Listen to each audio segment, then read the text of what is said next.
Right, we're here talking about social media. Usually when we talk about social media now, it's Instagram. Yep. You know, obviously we know that Instagram was acquired by Facebook. Yep. I don't know how many years ago, and it's just shut off. You know, probably about 1.2 billion users worldwide. It's getting an older audience now, so you know it's really popping off. Yeah. But I feel like social media is changing the way we think as human beings.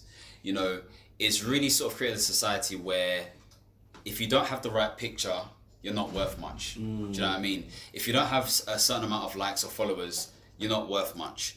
So yeah, what's social media taught you? Like, what's it shown you? You know what? I think I look at it different as a content creator. Yeah. When I look at social media, I realize that I am creating videos, doing posts that keep other people coming on to a platform that somebody else gets paid for. So we are the creators of the content, but without the resource, without the financial backing for it. So there are people that will spend time, come onto an app to view Noir Excel or to watch a video to learn something. And actually, someone's sitting in their office chilling because they've created this app to make this happen. And I felt the same about YouTube the other day. YouTube's goal is to keep you on YouTube. And so when you watch a video, ain't it mad how, like, when you then look at the suggested videos, one of them will be something that you actually would look to like. Yeah, of course, yeah. You didn't even know you wanted to watch that. But now you've seen the title, well, it makes sense. And it's like, we are being, I think it's making us not think anymore. It's becoming so much, we're so busy looking for influencers on Instagram and watching how to do videos on YouTube that we're actually not doing much. Of course. Because like the way I see it, like it's split up into two bits. We're either fighting for attention or we're seeking some sort of information or something. Do you know what I mean? Even if that information is looking at a cheeky girl who's got curves or whatever it is, like that's what we're looking for. And obviously we all know that getting a like or seeing a certain picture or whatever releases the dopamine in our bodies to make us feel like, oh, we've accomplished something. Exactly. But again, it's false because, like you said, it's almost mind control. Yeah. Because you are your feed, basically. You are your feed. Just like people say you are what you eat, you are your feed. Yeah. If you're continuously scrolling through, looking at similar stuff here, that's what you're painting in your mind. And what that's creating for a lot of people is a depressive state. Yeah. A state where they don't actually take action, or a state where they feel like they're not good enough. They get low self-esteem. You know, Instagram, for example, has been rated one of the platforms that gives you the highest rate of depression. Yeah. The one that gives you the most positive boost, even though it's not really a social media, is YouTube. Because again, if you look at the two, of course YouTube is entertainment and everything else. There's a lot of educational stuff on there. If you want to learn how to cook something, go onto YouTube. If you want to learn how to change a tire, you go onto YouTube. You can do that on Instagram, but I'm sure you'll get distracted by something sports related, something money related, or something to do with girls if you're a guy. Yeah, I agree. And I think to myself, when I look at things like Instagram, what are, like, we are so possessed in regards to the followers and so forth. But you know what? I've only been taking Instagram serious like the last year and a half. And in that year and a half, Instagram has changed the algorithm at least 6 times. I have worked out how to, what hashtags I needed to put, what pictures, what video content, what titles. And every time I get some good views, get some good numbers, I'll just change it up a few months later to make it harder. And so what I had to realize is that my goal cannot be my number of followers. Like, followers don't mean anything. You're better off having 100 followers that will pay £1,000 for your service. Of course. Than 100,000 followers that won't pay £1 for your service. Well, I guess, you know, obviously, when we're coming down to sort of like the types of people on social media, there's obviously the consumer. Okay, there's the creator. Yeah. And I guess there's the advertiser as well. Yeah. So obviously for the consumer, they have no other real purpose other than just to scroll and see what their friends or whoever is doing. Exactly. The content creator is trying to generate engagement or conversions. Exactly. The advertiser is like the content creator, but they're more likely going to generate an income if they're good at their advertising game. Exactly. Because now content creators are acting like advertisers too. Yeah. So for example, Instagram is really pushing and promoting the whole advertising thing because they realize that, you know, for people who actually are calling themselves entrepreneur, even though they're not really entrepreneurs, they need to sort of like put themselves in a situation where they can find more people. Yeah. And that's why advertising is a big thing. But the thing about Instagram that bothers me is that you're judged from a good way and a bad way. So when I started getting a lot of speaking engagements back in 2016, 2017, 2018, that was because of the number of followers I had. Yeah. Now I don't have like a crazy amount of followers. I have about 9,000 odd followers. But to them, people are like, oh wow, you got X, Y, and Z. Oh, you do this, you do that. But I was only judged based on what I put on my Instagram. But for all they know, I could have been a really good content creator, but not actually provided real value in person when it came to speaking and events and stuff. Contrary to that, if you have, I don't know, 50 followers, 500 followers, no, let's say you had 50 followers, you may even be seen as a weirdo. I hear you, that, and I totally understand that. At the same time, I think we have to use Instagram for what we need it for. Yeah. And so for me, I always tell people, I'm not going to follow something unless it's beneficial to me. Of course, unless it's making me learn something or do something. I don't need to see it. But is it always about learning for Instagram? For me. Okay, for you, that's fair enough. I might follow a comedian because I might want to laugh or something. But for me, I go on social media for these platforms to learn.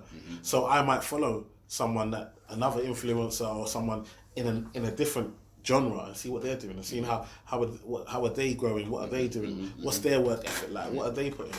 Like, I love that. But not everyone uses Instagram that way. No. And we know that's a fact because you could almost argue you're feeding the beast as well.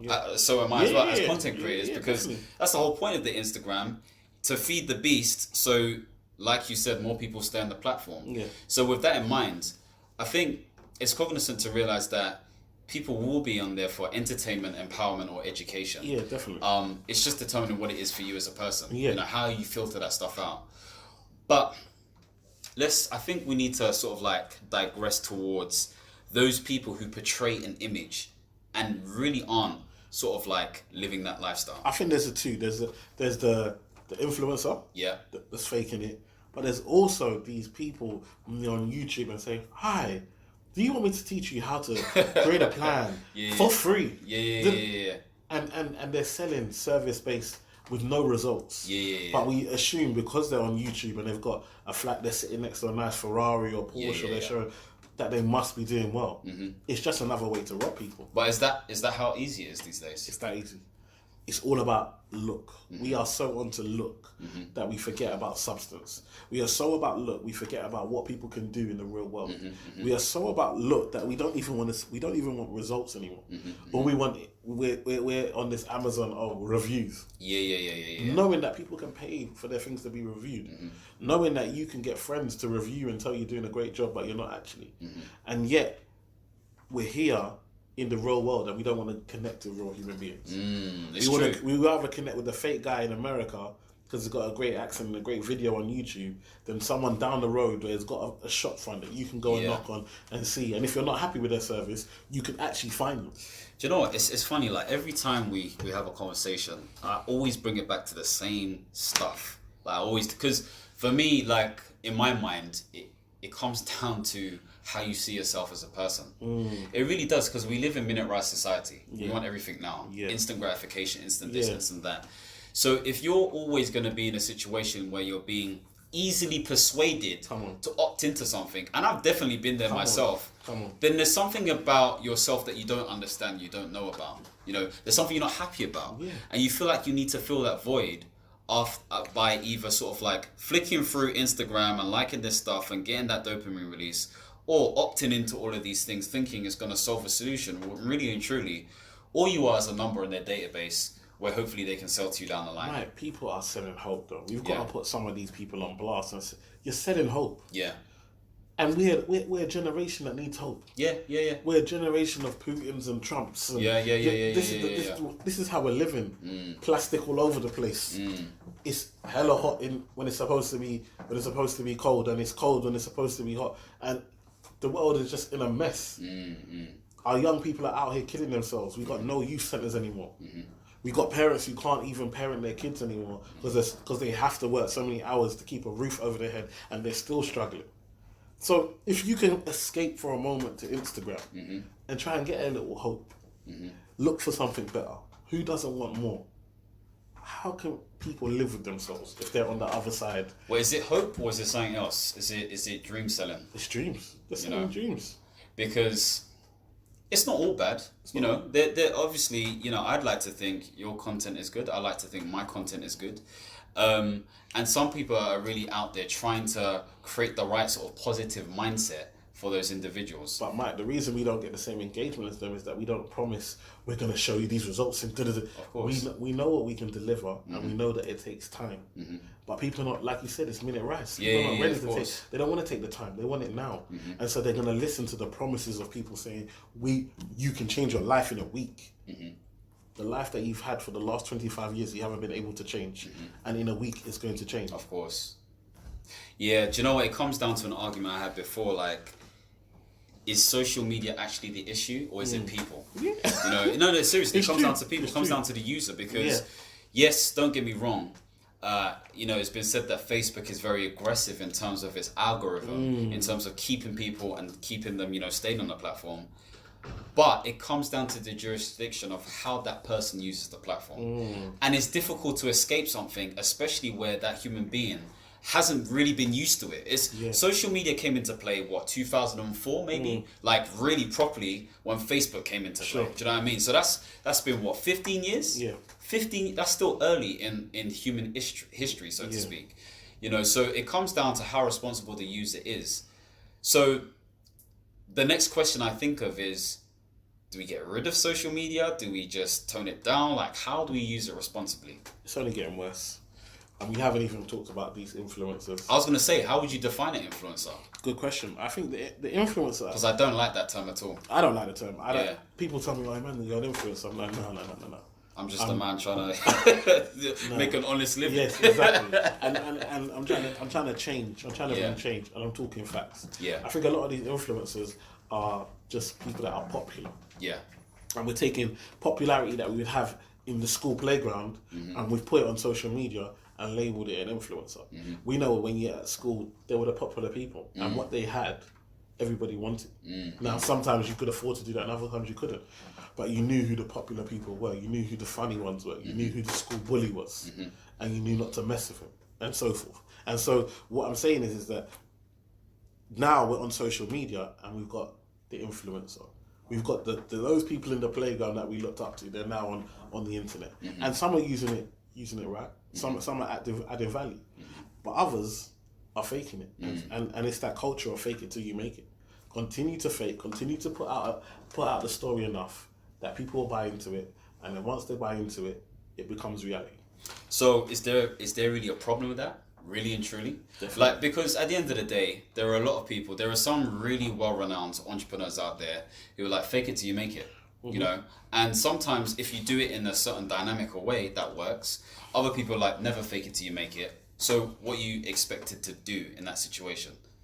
For me, I think there's difference fake it till you make it. I think if you know what you're talking about, you can portray yourself to be bigger than what you are.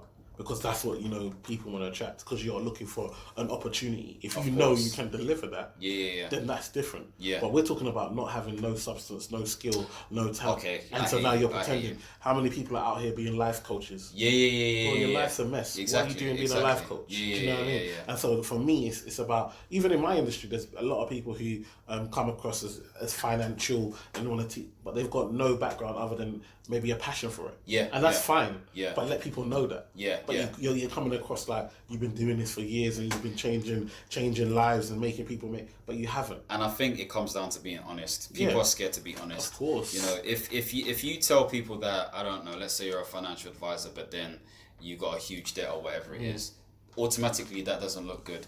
Or let's say, for example, you're a health coach, but you weigh over 500 pounds. Again, that doesn't look good, because people will probably want to, like, you know, get advice from someone who looks the part at least. And that comes back down to the whole visual age that we're in. Instagram hits that hard. If you don't look correct, you aren't correct in people's minds, you know. Like, there's been this huge trend of people calling themselves entrepreneur on their Instagram bio. Yeah. But is your entrepreneurship like bringing you the money in, or are you just calling yourself that because it's an option on Instagram? Again, there's nothing wrong with that, but I feel like people are scared to be themselves because they feel like themselves are not good enough. I feel like you always keep saying there's nothing wrong. There's something wrong. No, do you know why I say that? Why? Do you know why I say that? Because it's not my life. It's not my life. If they want to live that way, that's up to them. All I can do as a human being is. It's almost like the line that Jesus says, for those who can see, let them see. Yeah. And that's how I see it. I'm not going to start forcing people or say you have to do this, you have to do that. No. That's why I say there's nothing wrong. There's no real rules in life, but there are sort of principles and moralities that as human beings and as society, we're like, yeah, it makes sense to follow that way. So that's why I say there's nothing wrong with it. But for me, it's a different story. That's why. Just give some context. No, definitely context is important, because I definitely feel that, you know, sometimes we have to bring up the actions and say, fair enough, I can't make you change it. Yeah. But I can tell you what you're doing. No, you can say it. That's a different story. Saying it is a different story. But I will never force anyone to do X, Y, and Z. Like, there's no point. So that's why I always say, it's up to you as a person, or it's fair enough. Yeah, so I think what we're seeing is a change, and this is where, you know, social media has changed. I was speaking to someone in television, and they were telling me the fact that, you know, the cost to advertise on television, like to advertise after Love Island or advertise after Britain's Got Talent or these type of shows, is very expensive. Now, your numbers are very high, but the conversion rate is quite low. Yeah. As opposed to doing it through an influencer, where the numbers might not be as high. You might find an influencer that has 1 million followers, but the interaction with those followers means the conversion is a lot higher. And so when you see people getting paid certain money to, you know, advertise this item for on one post or so forth, you think it's too much. But we have to remember that television, sometimes you're paying 10,000 to 20,000 a second. Yeah, you are. A second. Yeah. And so to give somebody 30k for one post when you know that that's undervalued. It's undervalued. Yeah. And so this is what we need to remember and think about. I think it's hard to define basically the value of an influencer, because again, it's a new phenomenon, and really and truly you have to understand what influencer actually means. Yeah. And I guess from a business point of view, if it can convert X amount of people, then they're seen as an influencer for a specific niche. Exactly. You know. But at the end of the day, I don't know. For me, I know for me right now, I'm taking a detox from social media. Because how often do you do it? How often do I do what? Detox. Quite regularly. Yeah. I don't let social media command me. You know, I made that decision back in 2012, where, you know, the only reason I came back onto social media was because of all of the stuff that I was trying to set up. So for me, I see it from the point of view where I'm really creating. I don't really care about watching stories. I'll watch it here and there. You know, I'll flick through here and there, but I'm not consumed by it. Social media has never affected me or made me feel like, oh, I must be doing this, or I should. I've never been in that position. You know, I've always been in a position where it's more about me creating something, you know, where I can provide value and try to work out how I can create more engagement, more value, or whatever it is. But I'm cognizant that there's a lot of people out there where social media is extremely dangerous. You know, the average person picks up their phone every single 3 minutes. That's crazy. Every time you're picking up your phone. So with that in mind, it means that people are not learning to connect, as you said. People are not learning to just experience life for what it is. In my mind, where I'm actually going to events and stuff, I'm just telling myself, rather than trying to capture the moment, I'm going to capture the experience. Yeah. And that's what I'm going to focus on. Makes sense. I'm with that, man. And to end, is social media going to prove to be good or bad? That depends on human beings and how they interact. That's how I'm going to end it. I'm with you on that one. All right. Cool.